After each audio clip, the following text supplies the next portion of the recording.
The biggest mistake that most Blender beginners make is not learning the 3 most important objects first. This series will start you as an absolute beginner, as if you have never touched Blender 3D before. In part 1, we're going to start very small and build a Minecraft project that will quickly help you feel less intimidated and more confident while working inside of Blender. In part 2, we're going to build a fantasy sword model that'll help you continue leveling up your Blender skills. So if you've struggled in the past, I encourage you to stick it out with me to learn about the 3 most important objects first, right after the trailer.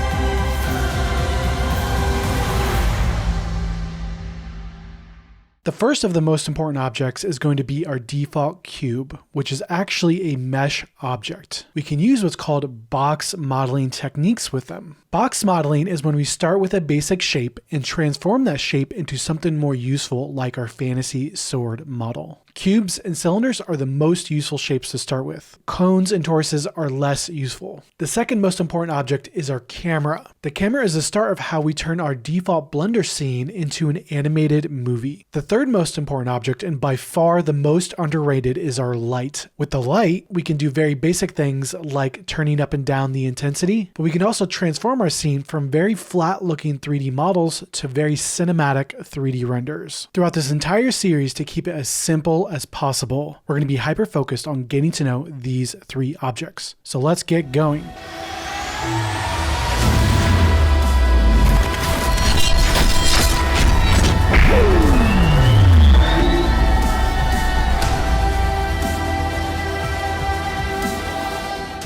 And the very first thing that we're going to see once we're inside of Blender is that the user interface is very small. So how do we fix that? We can do that by going up to our edit menu and then down to preferences. And then once we're inside of preferences, we can go to the very top parameter called resolution scale. And you want to set that to 1.25. That's 1.25 in the resolution scale. I'm going to leave mine a little bit higher than that to make it more comfortable for you in the recording, and we'll continue in the next chapter. And our goal for this chapter is to start making Blender do some stuff, which brings us to our 3 most important tools inside of Blender. On the left side of Blender, we can see that we have access to our toolbar. The 3 most important ones are going to be move, rotate, and scale. The third tool down is going to be our move tool. We're going to test that out first. Click the move tool to activate it, and we notice that we get a red, green, and blue handle. And we can move this cube by clicking and dragging on any one of these handles to move it. Very simple. And that was our move tool. And then the next most important tool is going to be our rotation tool, directly underneath our move tool. I'm going to click to activate my rotation tool. Now we get a new red, green, and blue handle, and we can click and drag on any one of these to now rotate our object. Very simple. So test out your rotation tool. And then our third most important tool is going to be our scale tool. I'm going to click on scale directly underneath the rotation tool. And then instead of using the red, green, and blue handles here, the primary one that we want to get to know is going to be the white handle, which is going to be our uniform scale, the white handle. So all we have to do is now click and drag on that white handle to scale it in all axes together using the uniform scale. Great. And that was our 3 most important tools, and we'll continue in the next chapter.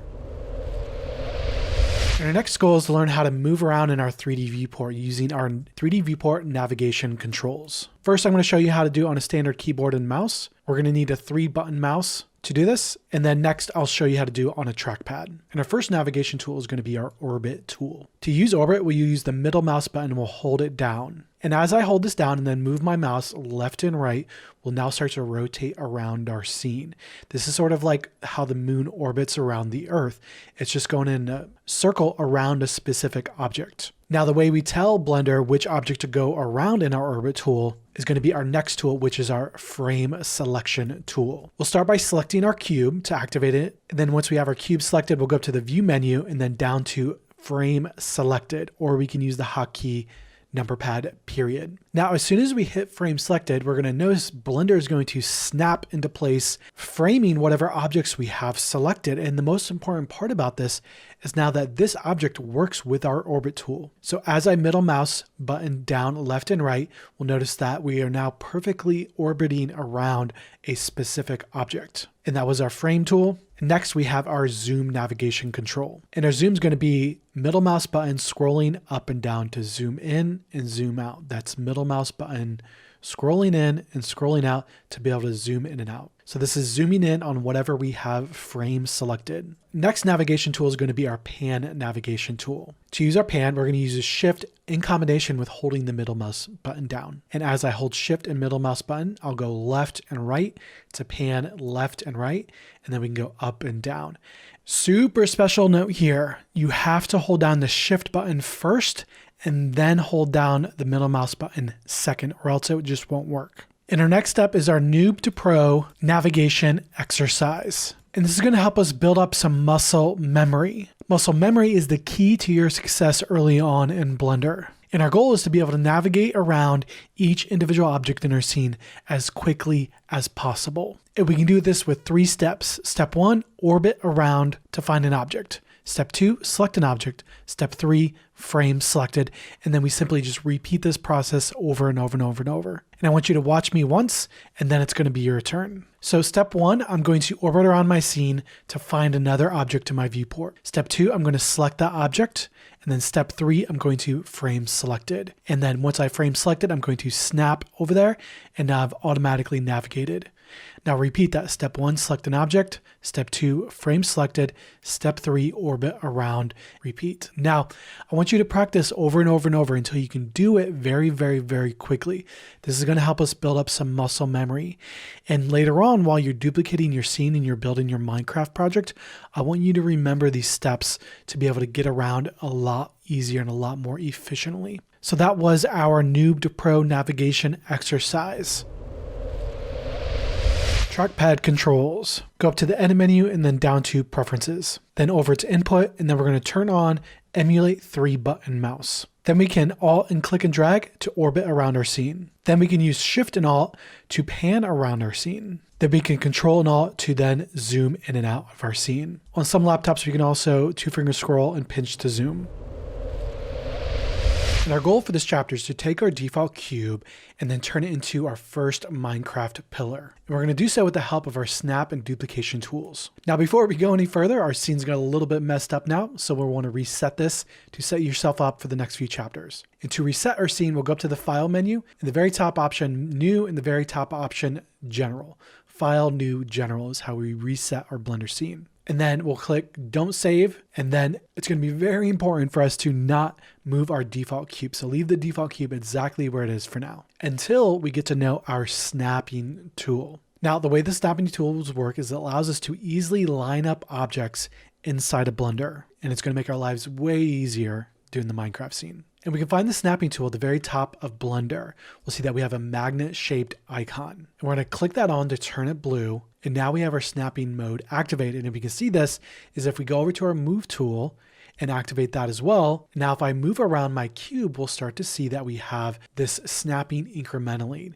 It's not just going organically, it's going to be snapping incrementally as we move it. And that was our snapping tool. And next we have copy and pasting and moving our cube. Now, this one's a little bit tricky, so this is your reminder to bring your eyes back to the video. What I want you to do is watch me do it once, and then it's going to be your turn. To duplicate this cube, first I'm going to need to select it. And then after I have it selected, I'm going to right click on it and then choose copy objects. Once I have it copied, I'll then right click again and then choose paste objects. And once I have it pasted, we'll see nothing's really happening yet. But if I activate my move tool and then bring this up, as I bring it up, you'll notice that now we have 2 different cubes and we can easily line them up with our snapping tool. Great.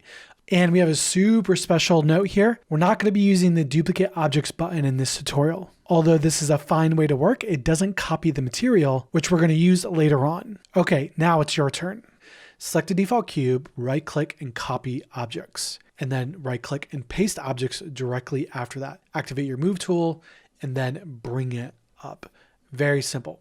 We can also do this with hotkeys to make this a little bit faster. We can select our cube and then use Control C and then Control V to paste it and then move it up. Or if you're on a Mac, that's going to be Command C and then Command V to copy and paste on a Mac. Now continue to move this up, continue to copy and paste with Control C and Control V. Now I'm going to leave off with 7 different cubes on this first round of duplicating. And then this is going to be a reminder of our pan navigation tool. To pan around, we have Shift and middle mouse button to then move up and down this pillar a little bit easier. And that was duplicating our cubes. Next, we have snap scale. And then this is going to be another reminder to bring your eyes back to the video. This one's a little tricky as well. First, I'm going to select the very bottom cube, and then I'm going to find my object properties. It's going to be the orange icon on the properties panel. And the way this object properties panel works is we have a location, a rotation, and scale. This is the same as our move, rotate, and scale that we were doing in the 3D viewport, except that we can now set these values manually. And whatever object we have selected is what we can now manipulate in here. So for my scale X, I'm going to set this to a value of 2. And my scale Y, I'm going to set it to a value of 2. And I'm going to leave the scale Z a value of 1. Okay, now it's your turn. Find the orange square icon, jump into the object properties, and then set the scale to 2 and 2 in the X and Y, and leaving the Z value a value of 1. And then next, we're going to select the second to bottom cube. We're going to go back to our object properties, and then we're going to set the scale X and Y to a value of 1.5. Scale Z is going to be left out to be 1. So scale X, Y, 1.5, scale Z, a value of 1. Great, now we can start moving these cubes up. So all we have to do is just repeat the copy and pasting that we've been doing. So copy objects, and then paste them, grab the move tool, and then move it all the way up. And then I'll grab the bottom one and repeat that as well. Control C, Control V to move, copy and paste that, and then moving that up. So I'm going to leave off with a total of 9 different cubes. Now yours doesn't have to be exactly like mine. It doesn't have to be perfect. And then we'll go ahead and continue in the next chapter. Our goal in this chapter is to take our Minecraft pillar and then turn it into our entire scene to finish our duplicating. Now, before we move forward, we are going to learn how to delete our objects in case we need to delete any of these in the future. And the very first objects that we're going to delete is going to be in our camera and our light. We're not going to be using them in this chapter, but we will be using them later on and we can recreate them as needed. I'm going to select my light. Then once I have my light selected, I will right click and then go down to delete, or we can hit the hotkey X. Once I have that deleted, I'll go ahead and select the camera, activate that, right click, and then delete all the way at the bottom, or we can hit X. Great, and now we've deleted our light and our camera, and next step is going to learn how to do our multi-select. Now duplicating these each individually is going to be very, very painful. So what we want to do is learn how to use our multi-selection tool. And all we have to do is hold down Shift as we're selecting to add to our selection inside of Blender, just like Windows Explorer and how other software work. Just Shift to multi-select. Great, and then once we have all of our pillars selected with our multi-selection tool, and next we're going to continue to copy and paste to create the front row pillars. Now I'm going to duplicate this over 6 different times. I'm going to activate my move tool, Control C and Control V to copy and paste that one more time, Control C, Control V, and then move it over. Great, and then all we have to do is then repeat these steps until we get 6 different pillars. Control C, Control V, and then move it over. And as you go, be careful not to accidentally duplicate things on top of each other, but as you go, you'll slowly start to learn that you're slowly building up that muscle memory, slowly getting faster as we duplicate around our scene. Great, and now we have 6 different pillars using our multi-selection tool. And next we're going to learn how to do our box drag selection. Now, why do we need box drag selection? Well, at this point, if we want to select all of our cubes, even that's going to take a lot of time. So what we want to do is use box drag selection. We can do this by clicking and dragging anywhere in our 3D viewport that's not on a current object. And we can click and drag and bring our box drag selection down to highlight all of our objects. And once we have that box drag selection down, we'll just let it go to select everything. Great, and now we can now copy and paste all of these. And now I have another tip for you here. This first copy that we want to do, we want to copy it and move it way outside of our scene.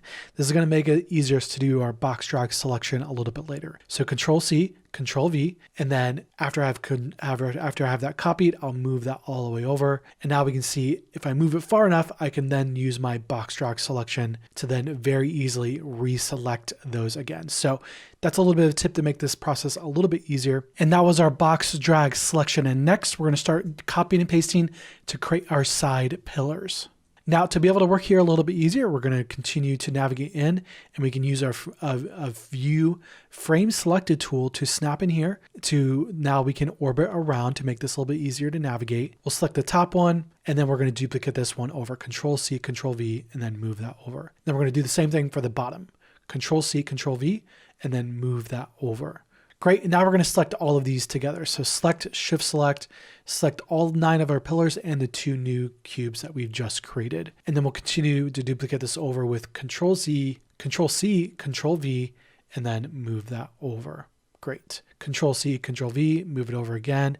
And then we'll do that a couple more times. And as we move forward, we'll continue to work on our navigation controls as well. You might feel like you're struggling a little bit, and that's totally normal. The navigation controls, they take a little bit of time to get used to. Now we need to do our box drag selection to be able to select this side pillar to be able to duplicate it over. Now this is going to be a little bit of a navigation control that we need to do again. So a little bit of a tip here. If we rotate up, if we orbit up around our scene, we can box drag select this a little bit easier to be able to get these on the side. Or if you're more comfortable doing it the long way with our shift select, that works as well. So as soon as we have those selected on the side, we'll do another Control C, Control V to duplicate it, and then move it over to the other side. Great. And then we can then grab the end piece that we made earlier by doing a box drag selection. I'm going to then move that in all the way down to then finish our scene. So this might take you a little bit of time. You might think I'm moving a little bit fast, and that's totally normal. Take as much time as you need, and no pressure to get this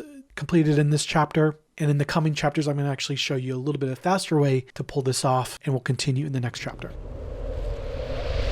Next, we're going to get to know the second most important tab inside of Blender. Even if you're still working on duplicating your cubes, I want you to keep going in the video. We're going to have some more time at the end of the video to finish duplicating. And very soon, I will show you a cheat on how to automatically duplicate our cubes, along with tearing down our scene with an animated simulation. So regardless of where you are, keep going in the video.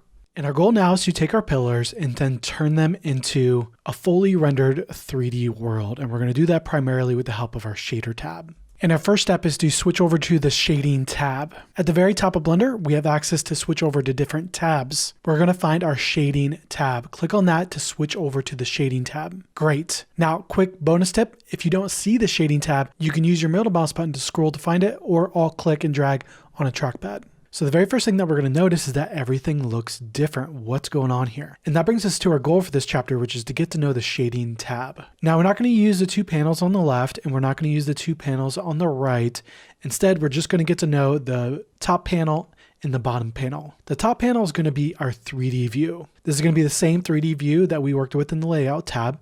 And we can zoom out and orient ourselves so that we can see our pillars. Now we're going to notice here that it looks different. What's going on? Well, the shading tab is where we go from a default gray flat world into a fully rendered and colorized world. We can add things like reflections. We can make it look like glass. We can make it look like metal. These are going to be the material properties. But first we need our lighting properties, and our lighting properties is what helps us go from a flat world to a world that has lighting, which gives our objects shape. And our next step is to customize our lighting. We're going to find our view menu at the very top of our 3D view. And if you're on a smaller monitor, you might need to scroll all the way over. We want to go all the way over to the right to find our viewport shading menu. It's going to be 4 different spheres with a little pull down button to the right. We want to find that pull down button to the right, all in the top right of the 3D view. Once we click that, we'll get access to our viewport shading menu.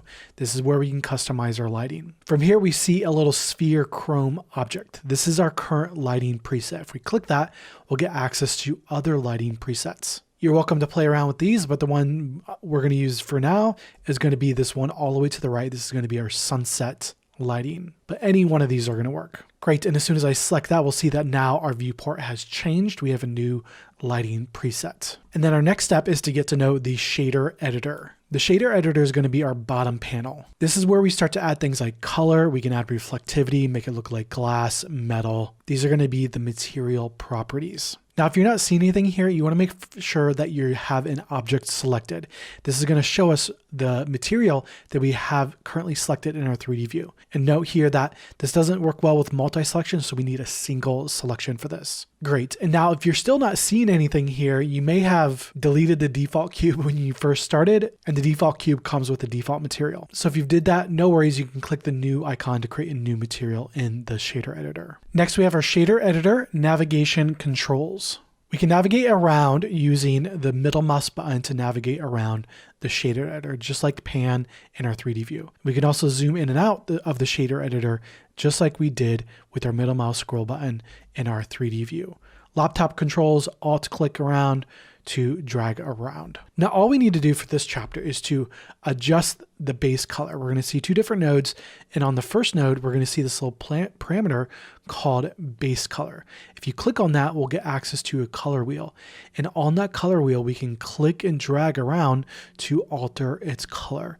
So go ahead and just pick any color that you would like for now. We're going to change this in the next chapter. And that was how we set up our base color, and that was our shading tab. And we'll continue in the next chapter. Our goal now is to take our colorized material and assign it to all of our other objects so that we can control things globally. And our very first step is to make our selection. First, I'm going to deactivate my selection by clicking off of my objects in the 3D view. That's just going to make sure that we don't accidentally have anything selected. Next, I'm going to reselect my object that's colorized. And then once I have my selection made, we're going to add everything else to this selection by using the select menu. And then under the select menu, we have all, the very top option. Now, after we hit select all, what we'll see is that all the other objects are now added to our selection. Great, and that was making our selection. The next step is to link our materials. We can do this by going up to the object menu, and then all the way down, we're going to select link/transfer data. Then towards the top, there's a link materials button. Once we click on link materials, we'll then see that we have our colorized material assigned to all of our other objects. Great, and that was assigning our material. Next, we're going to delete any unused materials. Earlier, when we were copying and pasting, we were also copying and pasting materials. And to make this next chapter easier, we're going to clean this up. To do so, we can go to our file menu, and then we can go all the way down to clean up. And then in the clean up menu, we can go to unused data blocks at the top. And what unused data blocks is going to do is clear out anything that's not actually connected to an object in your scene, which is going to make these next couple of chapters easier for us to work. And then once we click on that, we will then need to click to confirm purging of the materials. And that was deleting all the old materials, and we'll continue in the next chapter.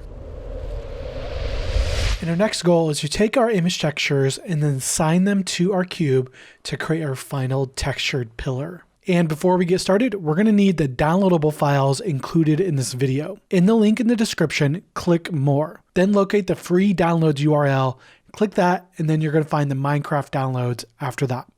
After you have that downloaded, extract the zip files. Right click on the zip, go to extract, click to confirm. Then inside of that folder, locate the textures folder. Then you'll be able to see a white, green, and brown image. These are the image textures we're going to be working with. And our next step is to import the image textures into Blender. First, I'm going to keep myself organized by moving my Windows Explorer over top of Blender on the right side of my shader editor. And then I'm going to drag the white.jpg into the left side of my shader editor. Great. Now we can just repeat this process for the other two. Now, if for whatever reason you experience a software bug and yours is not importing, I'll show you an alternative way in just a second. Then from here, I'm going to drag and drop the green.jpg into my shader editor, and then I'm going to move over to the brown, dragging and dropping the brown.jpg into the shader editor. Now, an alternative way to do this is with your mouse over the shader editor, hit Shift-A, then click search, and then search for image texture. Hit enter, drop that into your scene, click open on the image texture node, navigate to your JPEGs, and then click open. And you'll want to repeat this process 3 different times for each texture. And our next step is to organize our nodes. To help make this easier, I'm going to drag all 3 of these new image textures nodes over to the left so that I can clearly see the brown, the green, and the white. That's going to make it easier for these next few steps. Next step is to make our connections. Next, we'll find the white JPEG, and then we'll find the color parameter. And what we're going to do is drag and drop that color parameter onto the base color parameter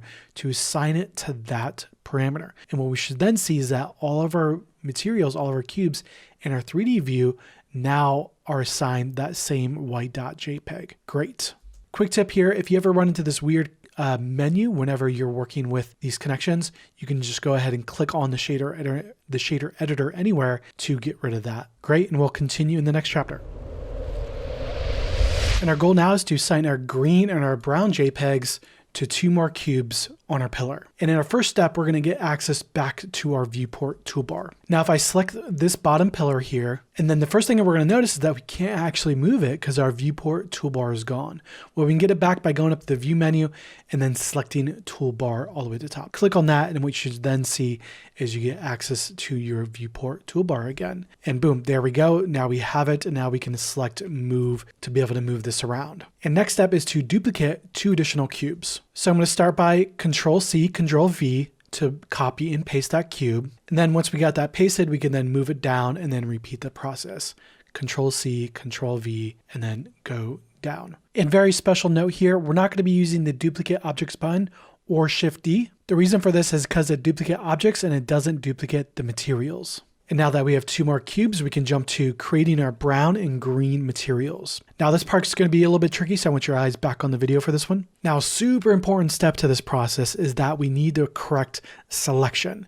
You'll notice on mine that it currently has a darker orange highlight around this cube. That means it's not our primary selection. So what we want to do is click off to deactivate it and then click back on to get the bright orange selection, getting back our primary selection. We're doing this because our shader editor needs the primary selection to work. Great, and now we'll go ahead and find our material name, and then we can rename this from its default name over to brown, because I'm selecting the bottom one. And then once we have that renamed, I'll find my brown.jpg, and I'll go ahead and drag and drop the out color into my base color parameter. That is going to assign the brown to that material. Great, and from here, I'll go ahead and select the cube that's directly above it, making sure that it's a bright orange selection. I'll rename that material from this default name over to green, and then we'll find the green image texture and drag and drop the out color into the base color, assigning that green. And great, what we should then see is we now have 3 different cubes with white, green, and brown, and we'll continue in the next chapter. Our goal now is to take our green cube and duplicate it around to create the base foundation for our pillars. But instead of doing it the manual way, we're going to do it a more automatic way with our array modifier. First step is just to make our selection. So I'll deactivate by clicking anywhere in my 3D viewport and then reactivate by selecting my green cube, giving it that bright highlight around it. And now we're ready for our next step, which is to add the array modifier. From our selected green cube, I'm going to go down to my blue wrench icon in the properties panel. This is going to be our modifiers panel. And we can find the add modifier button all the way at the top. Now, what is modifiers? What are we doing here? We can think of modifiers as tools that we can add onto our object that have a permanent undo button. We can get rid of them at any time they are non-destructive to our scene. I'll click add modifier, and then we should see that we have a search button. Now, if for whatever reason you don't see the search button, you're on a slightly older version of Blender, and that's totally fine.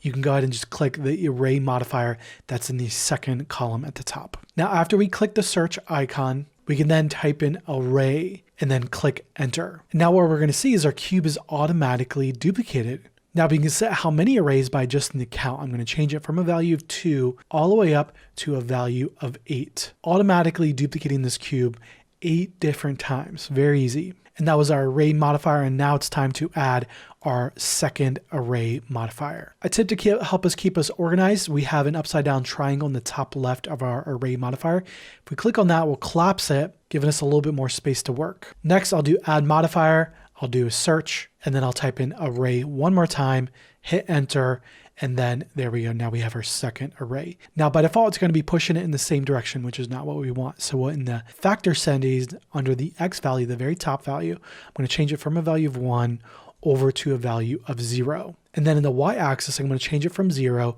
to a -1. Great, now we have it pushing in the right direction. If yours isn't the right direction, we can always rotate this later on in our 3D view. So keep applying the same settings I got. Then we can change our count from a value of 2 all the way up to 13. I'm changing it to 13 because I duplicated my cube 11 different times along its length. Great, and we should now see we have our base done, and we'll continue in the next chapter.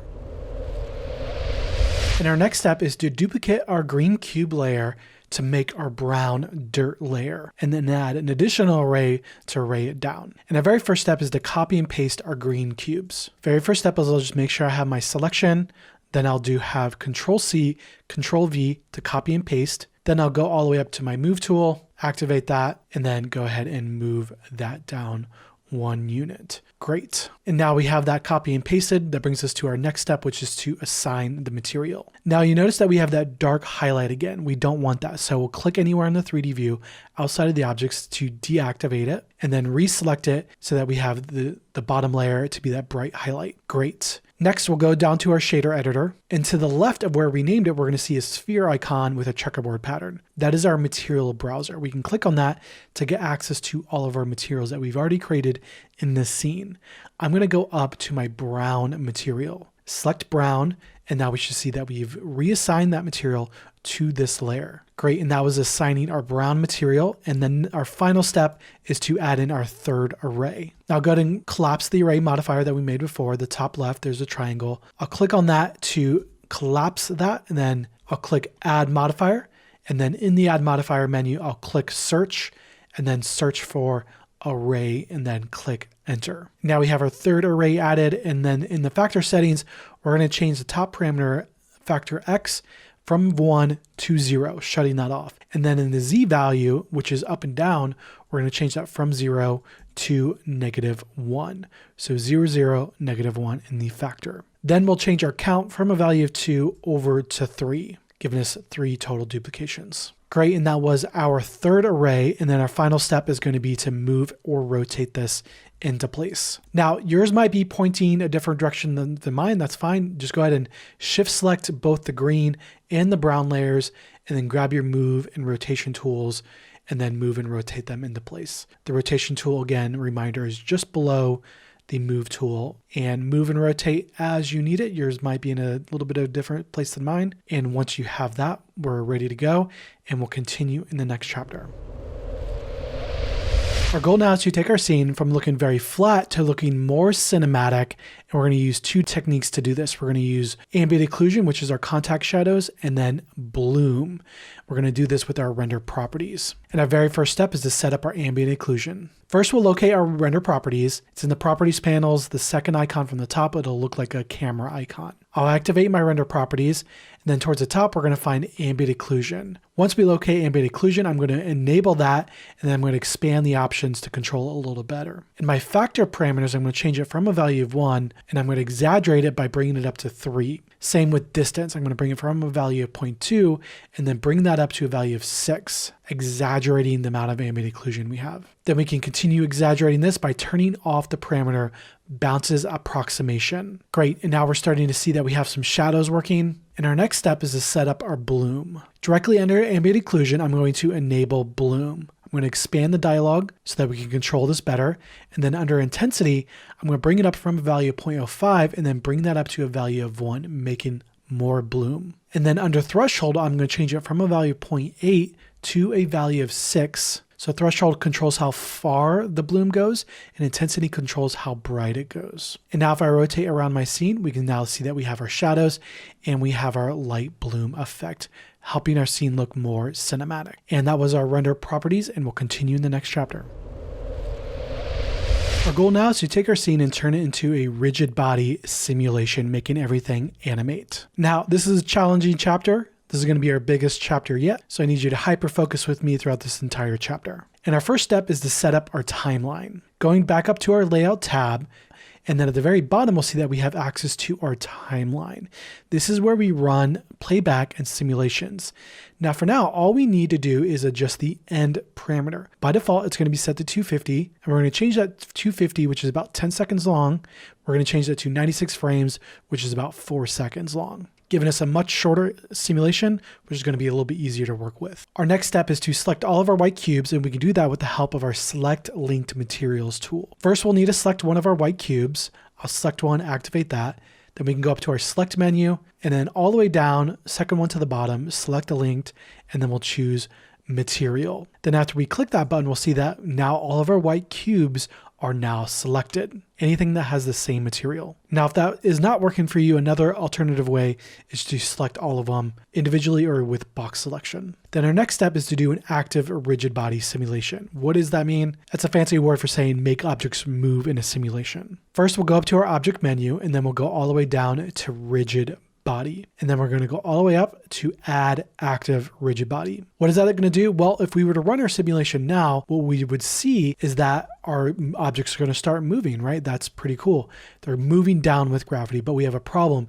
And that problem is that they're going through the floor. So how do we fix that? That brings us to our next step, which is to assign a passive rigid body. It's a fancy word for saying objects that collide, but they don't actually move. So first we'll select our green cube layer, and then we'll go back up to our object menu, and then we'll go down to rigid body, and then all the way back up to add passive this time, second from the top. Now if we were to run our simulation, we'll see that it's still going through the floor. So what's happening here?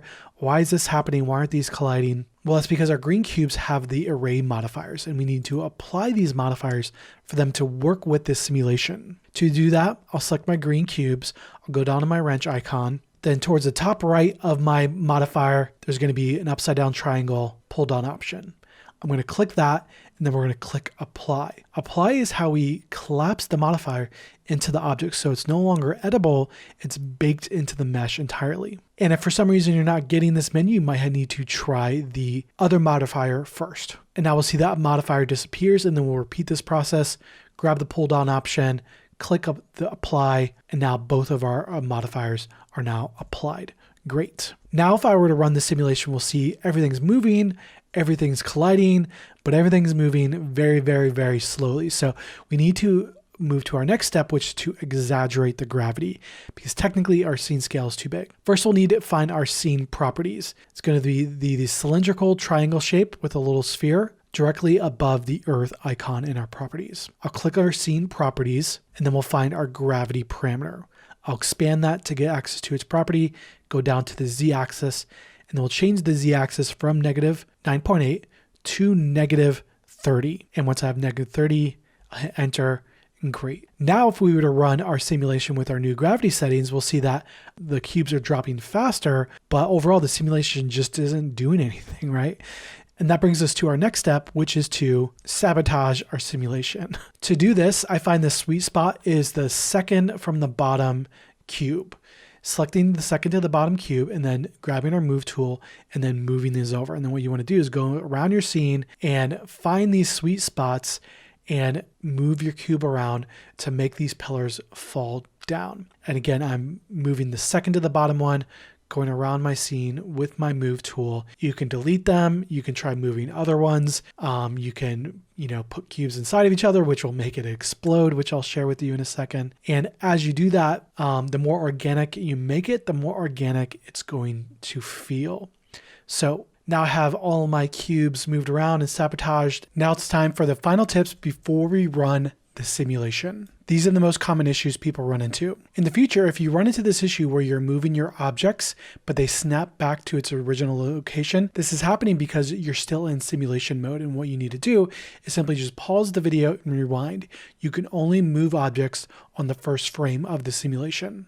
And our final common issue is exploding cubes. If you hit play and the cubes explode, don't worry, keep going, keep following along. Explosions are fun too. This happens because accidentally copying and pasting cubes on top of one another, but don't worry, it's super common. Just keep following along in the video. It's time for our next step, which is to run the simulation. And to run our simulation, we'll need to find the play button that's inside of our time slider. I'm going to click play, and then we'll see our simulation is running.